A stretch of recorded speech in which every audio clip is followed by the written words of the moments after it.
Hello, everybody. So the last area of the world that we are going to take a look at for this class is going to be Africa.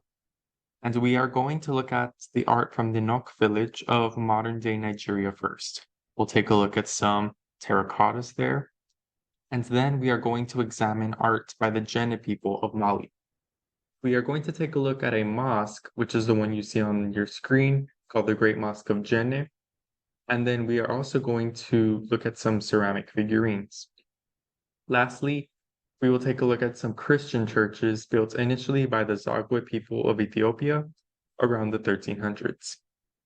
And these churches continue to be cared for by modern-day Ethiopians.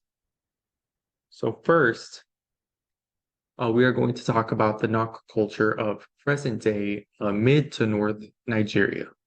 This culture thrived from approximately 500 BCE to 200 CE, although they did form a little bit earlier.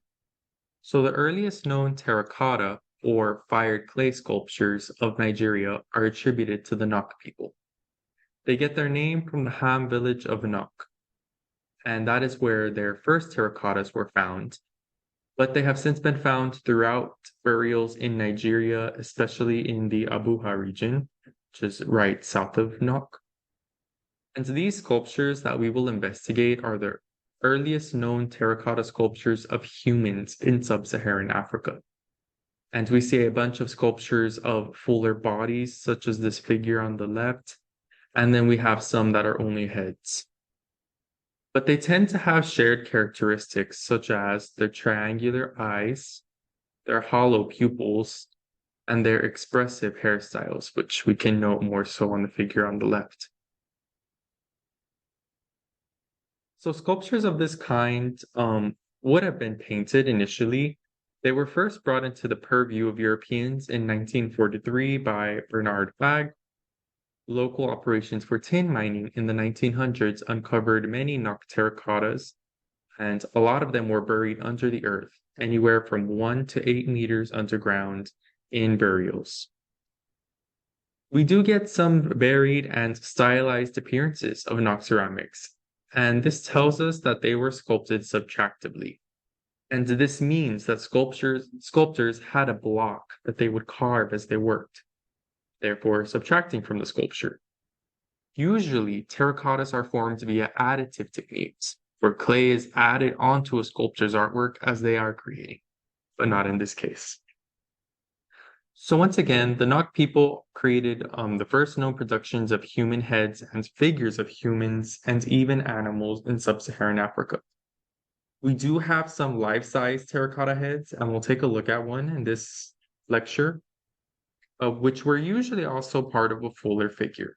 But many of the full figures have been lost to time, as evidenced by this fragment of a female figurine.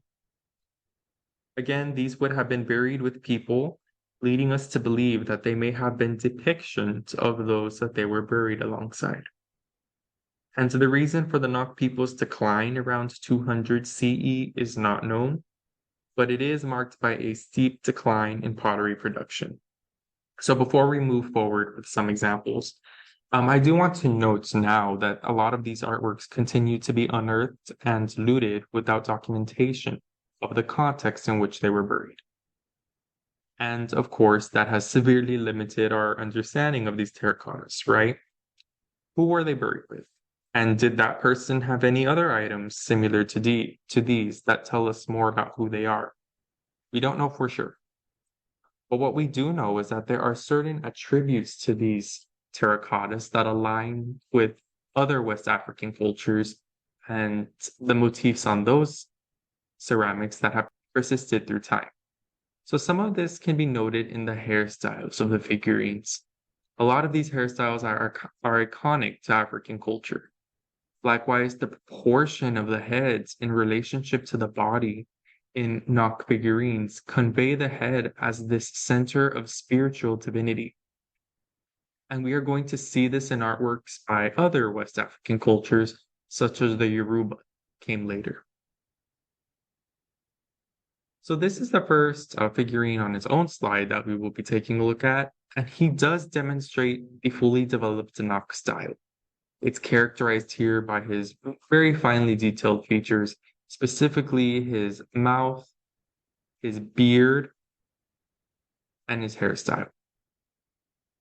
And the complex hairstyle is composed of rows of 7 conical buns with large hemispherical caps over the ears. And the importance of jewelry in Nok culture is illustrated by his costume, right? He's adorned with these necklaces and beaded chains. And he also has this horn slung around the back of his shoulders. And this shows us that this individual may have been a shaman or healer. The figure is broken at the waistline, but he may originally have been kneeling. And a lot of these figurines are highly stylized, but they are also characteristic to what probably was a specific person in time and place. Essentially, these figurines represent different people. And unlike the last figurine, we do know for sure what the stance of this figurine is, as we can see that this figurine is in this seated position. This terracotta shares the same eye shape as the last figurine, with this triangular eye shape, taller pupil, and a curvilinear eyebrow above the eye. So these are some of the recurring motifs that we will see across these terracottas. We see his elongated face with the stylized nose, lips, and once again the hair as well. And this terracotta is currently at the Louvre Museum in Paris. It's probably one of the most famous Nok terracottas that exists. And I wanted to show you all this male head that is currently on exhibition in the Brooklyn Museum of Art. It's a bit different than our previous ceramics, and that we are only seeing a head, and this head is life-sized. So there were many large heads like this that were once part of fuller sculptures. Unfortunately, the lack of written record, combined with the fact that this head was looted, makes it difficult to note its specific importance. But still, we can observe how this terracotta shares characteristics with the much smaller full-body terracottas. For example, we see yet again these triangular eyes, this hollowed pupil, and this curvilinear eyebrow. And then we also see this very unique hairstyle. This hairstyle is what we know today as Zulu or Bantu knots. And we also have some heads of women. Although this head is not life-sized, it is much smaller than our previous example.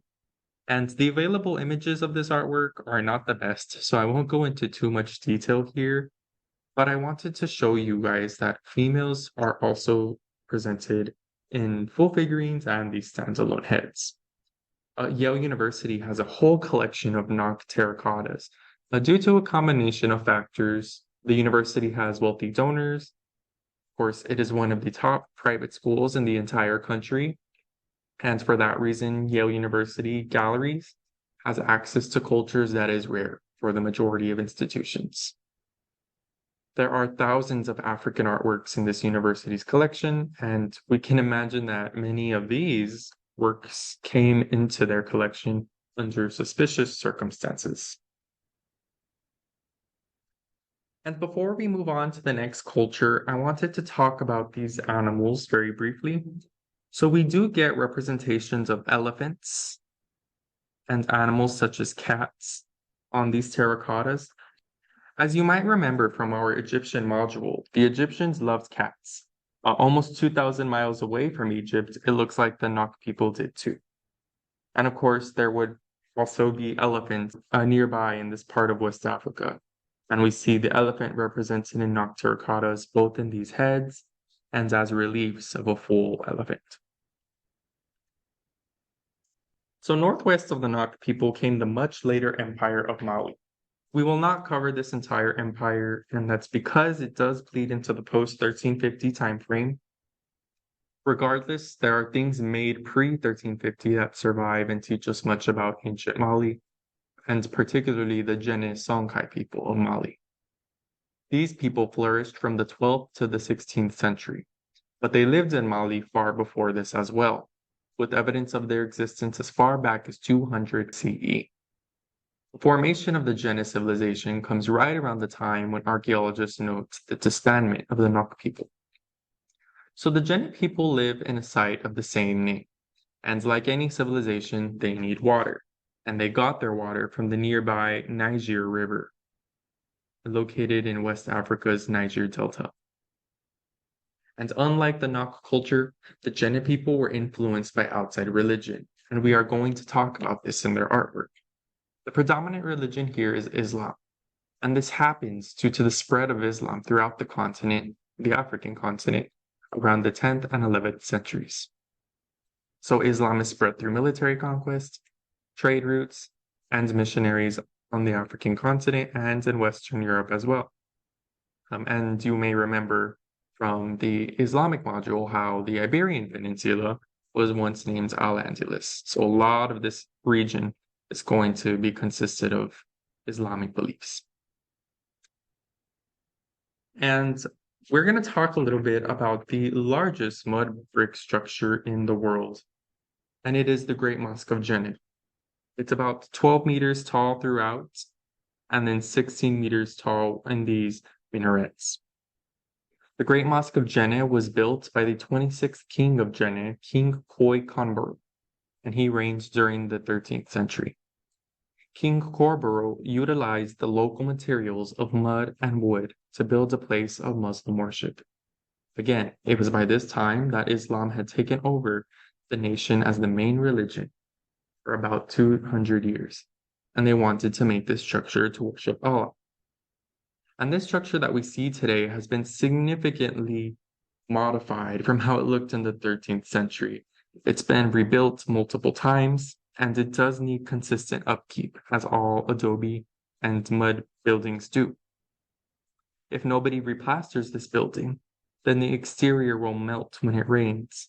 And Mali is part of the Sahel, which is a transitional zone in Africa between the Sahara Desert and the humid savanna to the south. So weather can be a bit harsh here, and that means that stuff made out of mud like this is, prone to the elements and does need consistent upkeep. So while they are aesthetically intriguing, the wood planks that protrude from the Great Mosque actually play a significant role in the upkeep of the temple. And these wood planks are known as torans. And they are used as tools for scaffolding, so that way individuals can access and replaster higher portions of the mosque each year. And this is done in a ceremony called the crepissage. In our contemporary era, thousands of people from Mali will come together in April and replaster this temple. So the Islamic influence in this building is visually observed in the prayer wall, or the Qibla wall, which faces east towards Mecca. And we saw Qibla walls in other Islamic buildings from our module on Islamic art. For example, you might remember the Great Mosque of Cordoba in Spain, and the Qibla wall there that was adorned with Byzantine mosaics.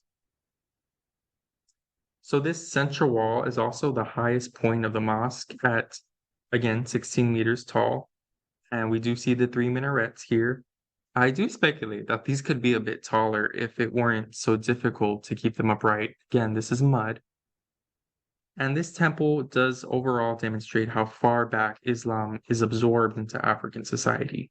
And to this day, the majority of Mali's population is Islamic, with over 90% of the nation's inhabitants practicing the religion. So I did want to show you all very quickly the interior of the temple. So people would position themselves on these rugs, praying towards facing the Qibla wall so that they prayed towards Mecca. And here's a small close-up of one of the minarets. And we see that these minarets are topped off with ostrich eggs. Ostriches are a symbol of fertility and purity in the Malian region. So there's obviously some very sophisticated thinking going on, and nothing here is made just because. An intriguing thing about Djenné as a whole site is that it flourished despite not being part of the larger Mali Empire that was founded by ruler Sundiata Keita. So Sundiata Keita, he is known as the Lion King of Mali. He grew up unable to walk and to talk, and eventually he ended up founding the Malian Empire that surrounded Djenné. So now we're going to take a look at some Djenné ceramics. Djenné ceramics were often found in tombs and even in homes. So this leads us to believe that they were meant to be representations of the deceased, or to pay homage to the figures in wider Djenné culture. Far and away, the most well-known ceramic of the Djenné people is this seated figure from the Met. And I won't go into too much detail here because you do have a video to watch on this figure, but I will say that this figure has multiple interpretations, and they arise because he was looted. So some scholars believe that this figure is ill. It was around this time that the trans-Saharan trade routes ran through Africa, and with one stop being in Djenné. And as a result of this trading, different diseases were spreading throughout the Malian Empire. So with the religion, right, we're also getting the spread of disease. However, other scholars believe that these markings could be some type of deliberate scarification. And this is supported by the fact that these markings are linear, right, versus being randomly placed throughout his body. There are also theories that nothing is wrong with this figure and that he is simply stylized in a way that more Eurocentric ways of thinking don't quite grasp. But whatever the case, he is certainly unique. So the next two figures are super neat in that they are part of a contemporary push to repatriate or return ancient artworks to their place of origin. And why would this happen? Well, the Museum of Fine Arts at Boston representatives determines that these figures were acquired through looting after the 1970 UNESCO convention. And at that convention, it was decided that museums with the legally acquired objects would return those objects to their owners. Of course, a lot of museums continue to dance around the 1970 agreement or ignore it to begin with. But in 2022, so very recently, the Museum of Fine Arts in Boston decided to give these back to the government of Mali. So something to take away from this is that conversations regarding illegal art acquisitions are being held as we speak. And the government of Mali has limited research on their ancient culture and their artworks to ensure that the art market isn't fueling the illicit trade of ancient artworks in and out of their country even more. So some Djenné figures, such as this one, show people on horseback. And once again, we see this exaggerated human and animal limbs, right? Different proportions in the bodies. What's pretty cool about this horse and rider is some of the patterning on the clothing. I'm going to take a wild guess here, but this sort of adornment on the horse looks to be like houri shells, which if I am correct, would have been the result of trading with coastal civilizations in Africa. So we're going to take a look at an archer figure as well. And this figure is neat because there are once again several interpretations as to what he is supposed to be representing. Some believe he could be a member of Sundiata Keita's army from early on, but Djenné is separate from the rest of the Mali Empire, so this would likely be an ally of the Djenné Empire. Again, we are not too sure. That's the danger of looting from tombs, is that we have a difficult time understanding the context of an artwork when we don't know what it was found beside, who it was found beside, all those types of things. So now we are going to move on to Ethiopia. And the history of Ethiopia is very long, characterized by some of these periods here. So we have the Christian Ascamite period, post-Ascamite period, the Zagwe period, which we will be talking about, and then the early Solomonic period. So we are going to focus on the Zagwe period because it does leave us at approximately 1350 Common Era, which is when our class ends. And this period brings some of the developments to Ethiopia that are actually going to continue to influence the nation today. So the side of the architecture that we are going to discuss, which is Lalibela, is located in the northern part of the nation. And unlike Mali, which was impacted by the spread of Islam, Ethiopia was affected by the spread of Christianity. By the 4th century Common Era, Christianity had a firm stability in the nation, hence the name of the Christian Aschamite period here. And arguments between Islam and Christianity stem back to the times of Jesus and Muhammad, but in Ethiopia, Christianity won its place. So the development of architecture that we're going to discuss is attributed to the most famous ruler of the short-lived Zagwe period, and his name is Gebra Maskal Lalibela. And he ruled from 1181 to 1221 Common Era. And Lalibela visited Jerusalem shortly before it was captured by Islamic forces in 1187 Common Era. The Muslims at this time halted Christian pilgrimages to Jerusalem.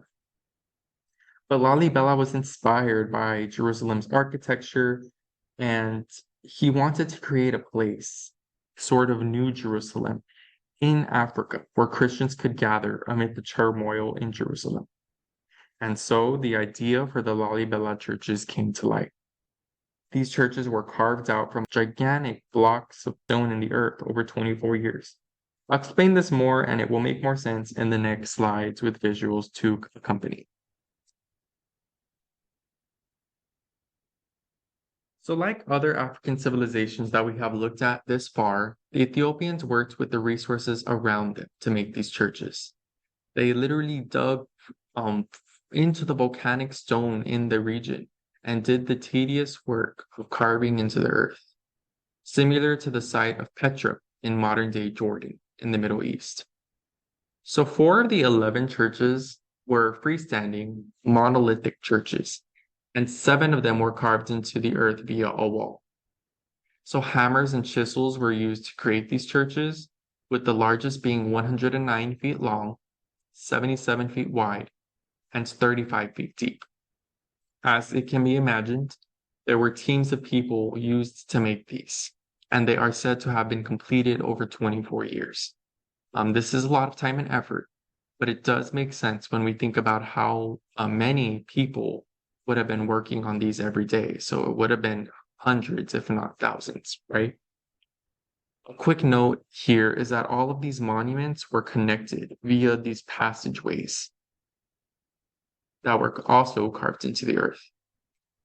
And volcanic stone is not actually that difficult to carve, so that leads me to my next point. I do want to caution that there are lots of theories out there that these churches were built by aliens or non-Ethiopians. However, that is completely neglecting how dedicated that the ancient Ethiopians were to Christianity and to their kings. King Lalibela was very influential, and again, these people really did have a lot of time on their hands. They would have been able to make stuff like this. And also, volcanic stone is very easy to carve. It's not a very hard stone. So here we are seeing the Church of St. George. So check out the style and the overall imagery of this church. We see, influence of the arches and as well as the symbology of the roof, kind of this plus or cross symbol. So the focus here with these churches was not the church itself, but it was actually the pilgrimage to and from these churches. These buildings were meant to be experienced and enjoyed by Christians. And there were and are constant masses that go in on these churches today. These churches hold daily masses for the people of Lalibela. So here's a aerial perspective of this church, as well as a perspective from the ground. So we do see how the symbol of the cross is quite literally etched into the monument. And these entryways are very dramatic and powerful. Definitely something that alludes to a sophisticated and planned type of architecture. So we're going to take a look at another one of these churches. And here we are at the house of the Savior of the world, which I will not try pronouncing in its actual language. But It is far and away the largest of the Lalibela churches, and it is located in the northwest area of the site. We do observe some, again, different types of arches and windows, these very tall and commanding columns as well. And one thing I also wanted to mention here is that photos of the interior of these buildings are kind of difficult to come across, and there's a reason for that. These are very spiritual places, so to be taking pictures on the inside would be considered inappropriate, and that's why it's kind of difficult to come across. However, I did want to show you that, again, we are seeing some of these arches, some of this light that's being let in. It's all planned and it's all very well thought out. And the very last church that we are going to look at in this class is the Abba Libanos. And it's one of the 7 churches at Lalibela that is built into the wall of the volcanic stone. So we get an idea of the scale of this type of structure, right? So it's not too large, but perhaps this is one of those structures that might more closely resemble Petra in Jordan. So this is, again, an experience. And while these churches all have these windows and these kind of like layered motifs, this plus sign yet again, I do think most people can agree that they all convey their own sort of experience that differentiates one from another. You would have to go through a pilgrimage to really experience each site. And to end the class, I wanted to compare these 3 different cultures in Africa that we have looked at. The Nok people of Nigeria disbanded before the spread of Islam and Christianity into the continent. And we do see in this image how Islam essentially takes over as the main religion for pretty much all of North Africa and most actually West African nations. Christianity takes over most of the central and southern part of the continent, with traditional African religions persisting in 2 nations. And this is important to consider because the art of the Nok was made for quite a different purpose and under different beliefs than the art of Mali and the art of Ethiopia. The Great Mosque of Djenné and the Lalibela churches are made in nations with different religions, but both were made for religious purposes and as places of worship. The art of Africa is often neglected in these art history surveys, so I wanted to include it in this class. And that is all for this lecture. Thank you and good luck on the rest of your college and professional endeavors.